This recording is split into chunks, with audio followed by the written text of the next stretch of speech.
غم کو ختم کرنے کا یہ وظیفہ، دکھ اور پریشانیوں سے نجات کا یہ وظیفہ، یہ کرنا کیسے؟ یہ ہے کیا؟ آپ نے پڑھنا ہے لا حول ولا قوت الا باللہ العلی العظیم. یہ آپ نے پڑھنا ہے، اور اس کو اس طرح سے پڑھنا ہے کہ فجر میں آپ اس کو پڑھیں. فجر کی نماز پڑھنے کے بعد پہلے آپ 60 بار یہ پڑھیں لا حول ولا قوت الا باللہ العلی العظیم، اور اس کو پانی پہ دم کر کے پی لیں. اس کے بعد جب آپ یہ 60 بار پڑھ کے پی لیں گے، اس میں اول آخر کچھ بھی دروشی پڑھیں یا نہ پڑھیں کوئی، لیکن آگے آپ نے 300 بار اور پڑھنا ہے. اس سے پہلے آپ نے درود شریف 3 بار ضرور پڑھنا ہے، درود ابراہیمی.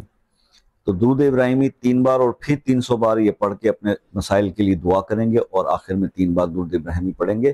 یہ 21 دن آپ یہ کر لیں. یہ جو پینے والا ہے 60 کا، وہ اگر وہ ساتھ ملائیں تو یہ 360 ٹوٹل بنتی ہے.